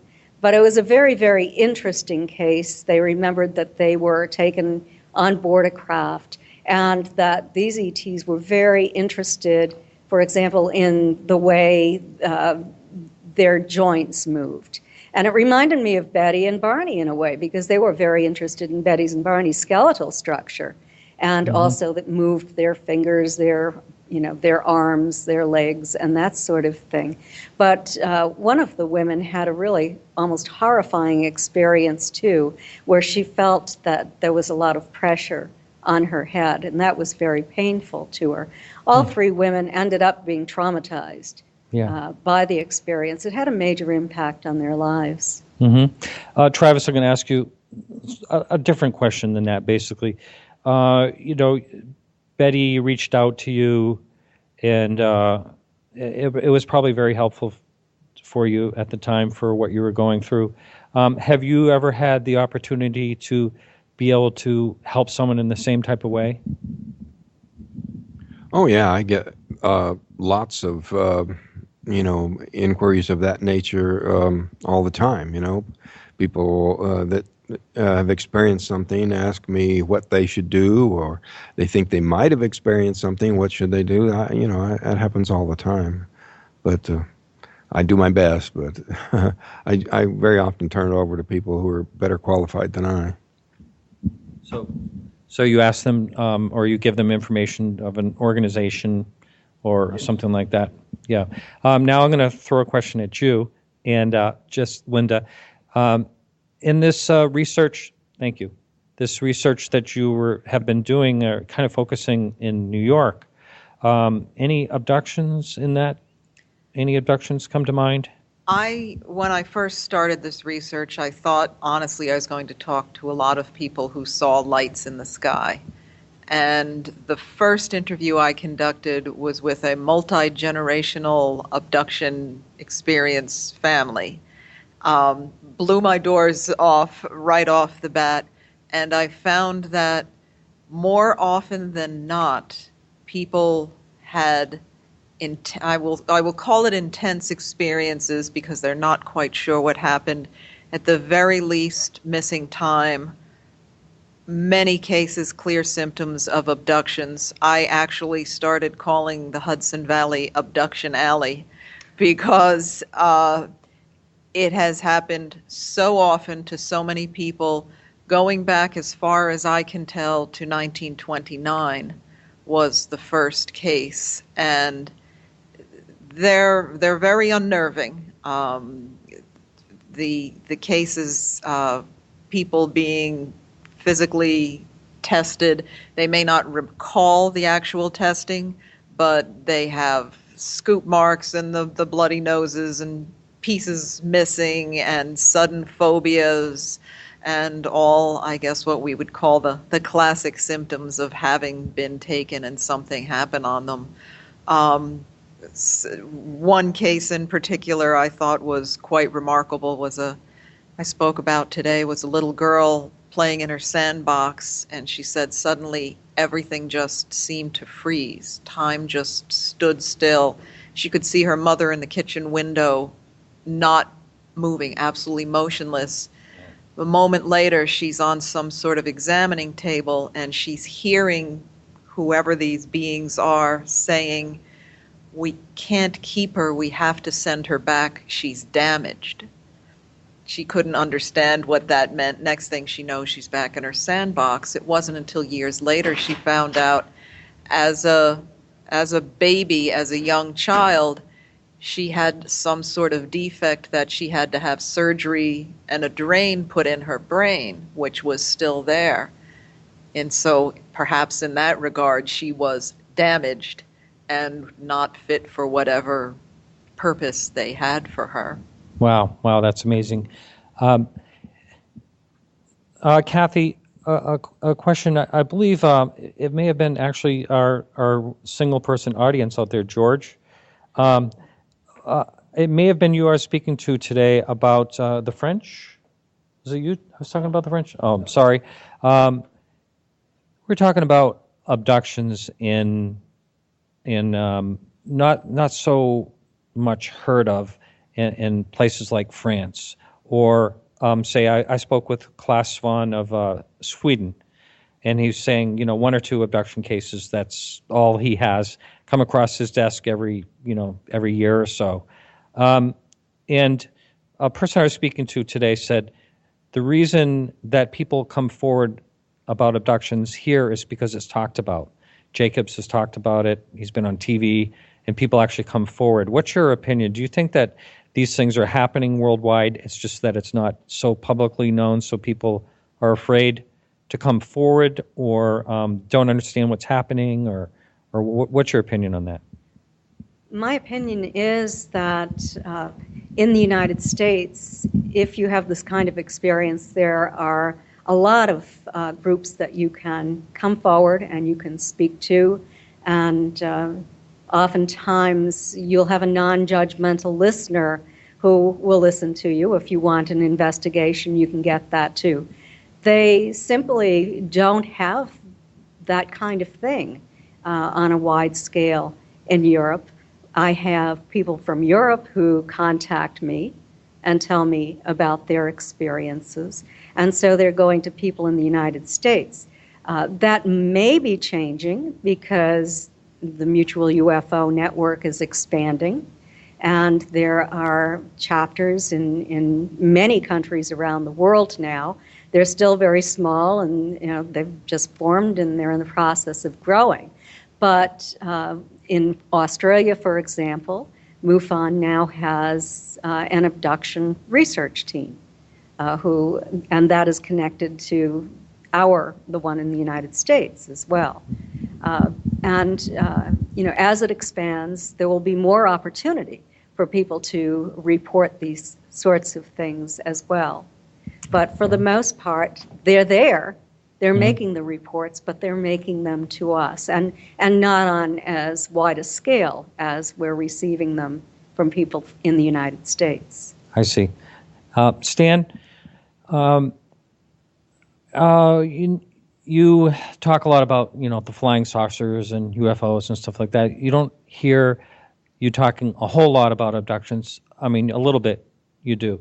And the thought just came to me, in your field or whatever, have you been ridiculed yourself from when people say, oh, you're a scientist and you're talking about UFOs? So do they give you trouble about that? And what about abductions? Well, okay, about abductions, as you know, I'm listed as a co-author with Kathy on the book Captured, the Betty and Barney Hill UFO Experience. Now, she did 85% of the work, so I'm listed is the way I put it. I wrote the chapter, I was the first to publish, about the star map work, Marjorie Fish's work, which I think is very important work. And I was just reading, one of the people who's going to be presenting here said Marjorie built a model of the local neighborhood. She built more than 20 models of the local neighborhood with stars, getting rid of stars, as people were saying that kind of star won't have planets and so forth and so on. Not based on her whimsy, but on what the scientific community was saying. And so I think she did a splendid job, and I was glad that APRO, which we've mentioned before, contacted me to see if I would help Marjorie, who wanted to talk to a scientist. And the head of APRO knew she could trust me, Cora Lorenzen, and I met with Marjorie and went with her to Chicago. I talked to Dr. J. Allen Hynek there and so forth, and she's in the movie. So I'm interested in abductions, and if I can provide something useful, I will try to do it. I don't consider myself basically an abduction researcher. I'll tell you, I took a course in hypnosis, hoping to help my son with his hemophilia control bleeding. And because it's been used for that purpose, hypnosis has. But during one of the sessions, the instructor took a woman back, regressed her. She was maybe 30 to 20, 15, 10, down to her 8th birthday, thinking that would be a safe time to talk about. And her voice was changing as she went back, and these age changes, you know. And as soon as it was her 8th birthday, she burst into tears. A strong emotional reaction. Turned out her father had died on her 8th birthday. And I was so glad that that professor was there, a teacher of the class, to calm her down, keep things under control, because I recognized this is something you better have somebody who's very sharp involved with. And the beauty of the Hill story is Dr. Benjamin Simon. Now, he didn't know anything about flying saucers, but he knew a great deal about post-traumatic stress disorder. And he ran a hospital for 3,000, a military hospital, after World War II. 3,000 beds for people who came back with what today, it was shell shock back then, but what we today would call PTSD. And so I was very impressed with Dr. Simon saying, in writing, that the emotional intensity as they relived their experience was every bit as powerful as that of the veterans that he had worked with. You know, your buddy's head gets blown off next to you, that's a little hard to reintegrate, that kind of thing. And so it was very important in that case, that's the strongest part of the Hill case, is that the sessions were all conducted by Dr. Benjamin Simon. And, you know, some of the myths that's going around is like there was one session and he hypnotized Betty and Barney together. I've heard that. That's nonsense. They were each done separately. They were each, amnesia was induced after each session. Strong, careful control by a scientist who really knew what he was doing. The Army made a movie, Let There Be Light, starring Dr. Simon, showing how he helped the war veterans get back into society, so to speak. And that's the most powerful thing about that case to me, anyway. I mean, I'd met Betty and Barney. Fortunately, I met Barney before he died. I don't know how to meet after death. Some people do. But I was very impressed by them. So I did go to that extent. And as a matter of fact, it was kind of strange. I was living in Pittsburgh, and I've been on KDKA, which is a big 50,000 watt clear channel station, television and radio and stuff. That's how I got my start going public on UFOs. I did some shows several times.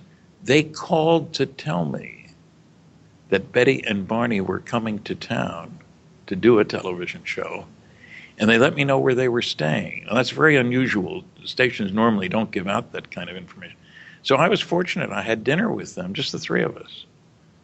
And so I had a chance to meet them, talk to them, listen, see what I could, how I would judge that. And I was very favorably impressed. And I was so glad for that opportunity because Barney died a few months later. Wow. So I'm not an abduction researcher. Do I get a hard time? Well, I know that there are people who say bad things behind my back. Somebody reported me today about somebody saying, oh, Friedman doesn't know what he was doing, or he made that up, or something like that. But let's face it, in over 700 lectures, I've only had 11 hecklers, and 2 of them were drunk. Maybe even more. Yeah. Well, and the audience took care of the rest of them. So that I don't worry about it. My basic rule is have facts in hand before putting mouth in gear. And, you know, I've done debates, formal debates. Mm-hmm. There's a DVD of me with James McGaha from here doing a debate at a university. And I'd have anybody can look at that and see what, make their own choice. But I've debated on coast-to-coast radio, for example. Yeah. And with Seth Shostak, I got 57% of the vote. He got 33%, and 10% said, I don't know. Let's stop on that one right here at Shostak. I just want to say something. Going back to your star map, the star map. Yeah. He said to me when I was talking to him one time that they actually pointed SETI toward that direction. Well, yeah, that was one of those crazy remarks. What he said, that they had listened with the radio telescope receiver to Zeta Reticuli, and they didn't hear anything. What he didn't add was, of course, we haven't heard anything from any place that we've listened to. That's true. Hang on just one second. Travis has to go, so we just want to say goodbye to Travis. Okay, it's been nice to be with you all, and it's been an interesting conversation. Bye. Don't forget the movie. Yeah, the movie. Yes. Hey, will that, and Linda has to go too. Don't everyone leave. I can't be here alone. Is that movie going to be available to the public? Yes, we do have copies of that for sale here at my table, and they'll also be available through On Wings Productions. On Wings? Yes. Yeah, okay. And Linda, thank you so much, and we're going to have you on the show pretty soon. I'll be getting in touch with you. Yes, thank you. It's wonderful being in the rarefied air of this UFO panel. And we're at high altitude here. The air is very thin here, and it was a pleasure, and we'll speak again. Thank you. Very good. Robert, we've left you out of most of the conversation. So I know that your book is on UFOs, and have you ever looked into this topic that we're on right now? In regards to abductions? Yeah. Yes, I have. In fact, it's in my book, my science fiction book, though. Yeah, not because I think it's fiction. I happen to be very lucky. I was lecturing down in Roswell in 2005, and Gloria Hawker was one of the speakers, and she was an abductee, and she needed a ride back to Albuquerque because that's where I was going back to catch my plane. So I had 2 hours with her. And I had a chance to pick her brain. At the time, I was in the middle of writing my second science fiction novel, and I wanted to find out more about these implants because my character found out that it was determined that he had an implant, and I wanted to know what they look like and things like that. So she gave me that information. She also shared with me, it might even be in her book, which is called Morning Glory, that she had polio when she was young, and she's now, I don't know if she's old as me, but getting there. People who have had polio, my sister had it too, and she was young, but people when they reach 60 or 70 start getting reoccurrence of it. And she was starting to have that problem. And her daughter, she recalls that she had to wear a brace. And her daughter was getting married the next day, and she happened to get abducted that night. Oh. And the abductee questioned her, said, "Gloria, you seem very sad today. Why? What's wrong?" And she said, "Well, my daughter's getting married tomorrow, and I have to go down the aisle with this brace." Well, the next morning she gets up. Normally she keeps the brace by the bed. She gets up and she just walks out the door and forgets all about her brace, and she doesn't need the brace anymore. Wow. And I was talking to a lady next to me at my table today.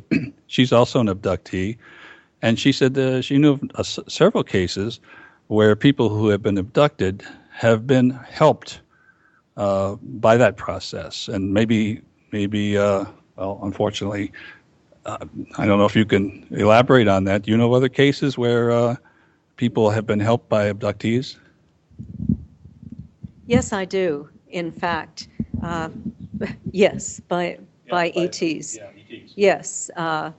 Barbara Lamb has quite a list of experiencers that she has worked with who she will talk about have been healed. And I'm aware of people who have had really pernicious forms of cancer where they have had an ET contact experience and been healed. Wow. Quite remarkable that this happens. Yeah.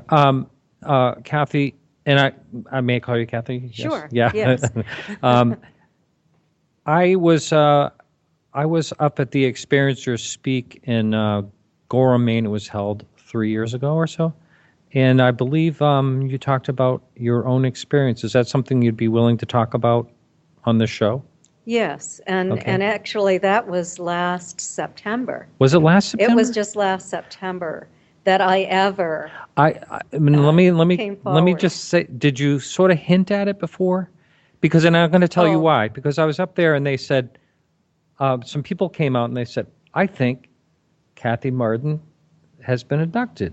This was in Gorham 3 years Well, ago. it must be something that I said You that might have led hinted them at to or something. believe that, but I have never spoken publicly Okay. about this All right.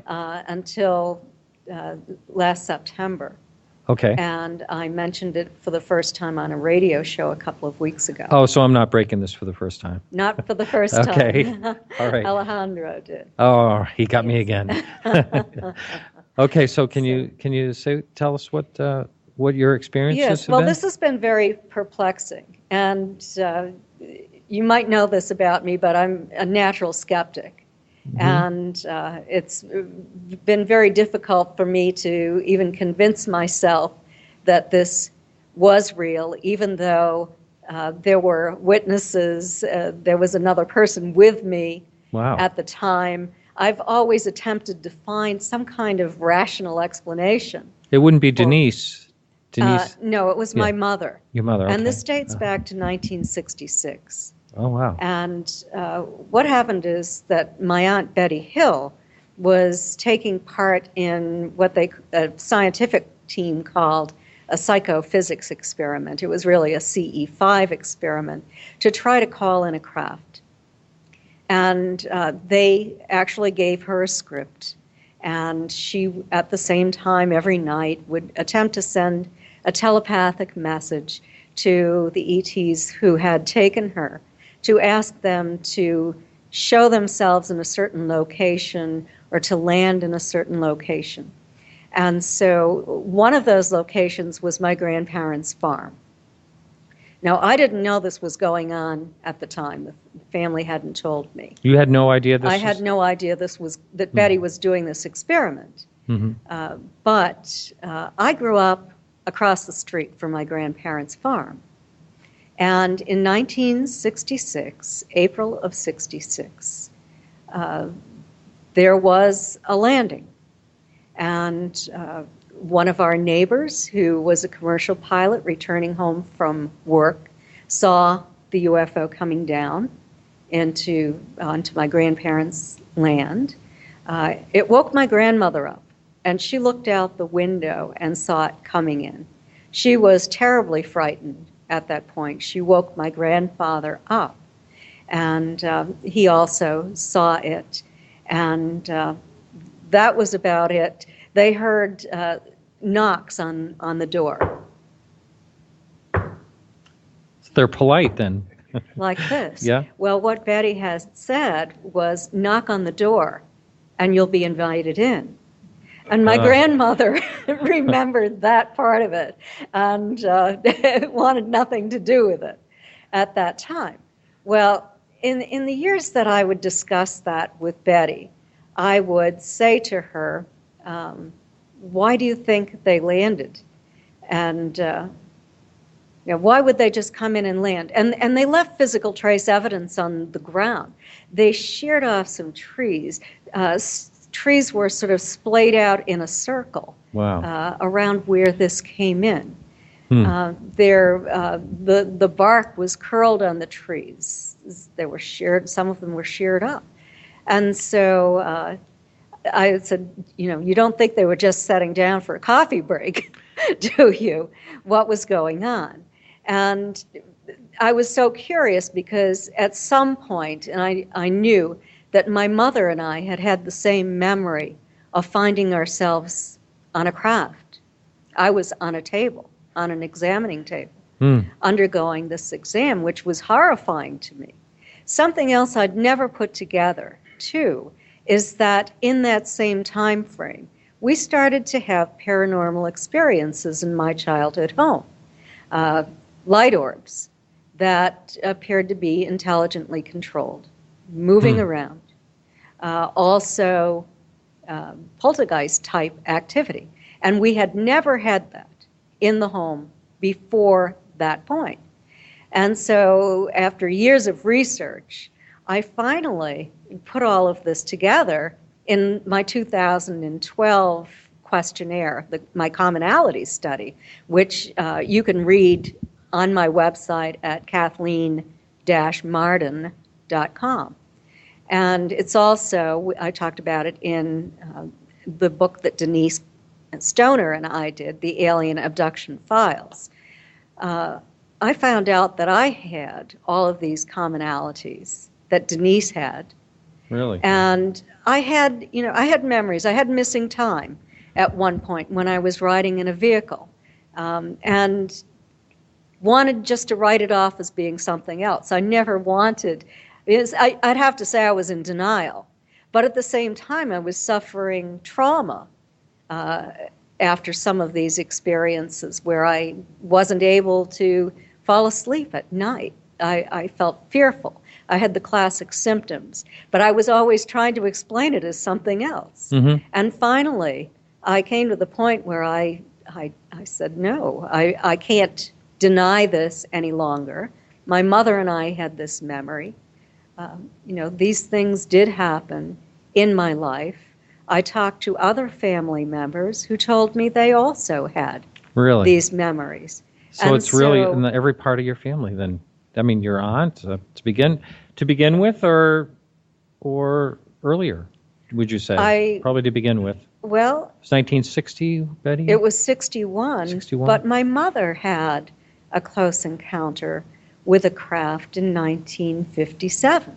Really? Wow. And, so I don't know if she had missing time or not. Mm-hmm. And then I heard the story from my mother and father about how my mother went out grocery shopping on Friday nights. And one Friday night, she didn't know what happened, but when she arrived home, the ice cream had melted, all of the food was warm, and she was hours later than she should have been, and didn't really know what happened. So has this been going on and we just weren't aware of it? Wow. Or, I really don't know. But yeah. I have had some hypnosis. I had some conscious recall. But, some of those memories have been rounded out more with information through hypnotic regression. Mm-hmm. Mm-hmm. Now, we have, looks like about 8 minutes left, and I'm going to ask Stan a question. Stan, we're sort of closing out the show here, so what would you say that ufology needs today? What do we need to actually progress? You've been at this a long time, and people have been saying, boy, I hope in my lifetime this happens, that happens. Where do you think we should go? Well, I'm working toward a paper at this year's MUFON convention in Irvine, California in September, which is, the paper title is How to Make Ufology Respectable, because the theme of the convention is letting us get into academic and industrial settings and so forth. And in thinking about it, one of the most important things that I think needs to be done is for people in ufology to stop being apologist ufologists, for one thing, to stand up and be counted. But that means having to do your homework first. Make sure that you're not speaking off the top of your head about something you don't know enough about. I get irked as a physicist with people willing to settle for basically third-hand investigations. And we need to do better than that. But also, I think we need to recognize that it is perfectly okay for most of the world. There are nasty, noisy negativists, as I like to call them. There are some nasty guys out there who will lie, cheat, misrepresent, and so forth. But look, I've had 11 hecklers in over 700 lectures, and 2 of them were drunk. And the rest, the audience basically took care of. What I'm saying is, I've been in a classroom situation, for example, where the teacher had talked to the students, found out that 80% thought most people didn't believe in UFOs, but that 80% of that group did believe in UFOs. And I often get asked, you must get a hard time when they know that I come on very strong, that I don't equivocate. I say some UFOs are intelligently controlled extraterrestrial spacecraft. Some few people in government know the truth and aren't telling us, they're lying. There are no good arguments against these two conclusions, and we're dealing with the biggest story of the millennium. Now, I come on and say that, so I'm not an apologist ufologist, and I don't get a hard time. Part of it is I'm a little sneaky. I talk about 5 large-scale scientific studies, for example. I show data from the study, and then I ask how many people have read it. So that will tend to keep down people jumping on me who don't know anything at all, but are sure it can't be true. And I think one needs not to be afraid if one does one's homework. And I find that most people are reasonable. Will all people accept anything? No, of course not. I don't know anything in this world where everybody accepts anything that's somewhat controversial. So what? Who cares? It doesn't matter. And I've had the interesting experience of, had a packed house out in Saskatchewan, and people sitting in the aisle. Okay, and a guy asked at the end of the lecture, how about polling this audience? I'd shown some Gallup poll results, which showed the greater the education, the more likely to believe in UFOs, and a high percentage of believers and so forth. And I hesitated. It's not my job to ask the people to stick their necks out, but I did ask. It turned out better than 90% of that group thought some UFOs are alien spacecraft. Some. The question isn't are all, the question is are any. But so what I'm saying is one of the biggest things we need to do our homework and stop being apologetic about getting involved. Tell other people. Get other people involved. Talk to your local media people where people know you and know you're not a liar, a storyteller, and so forth. And I think that's one of the biggest things. And I'll be writing a paper about this. It's not in any of my books, but they can go to my website, www.stantonfriedman.com. All right. Well, thanks so much. This has been a blast. And I want to thank everyone that's been helping us out here.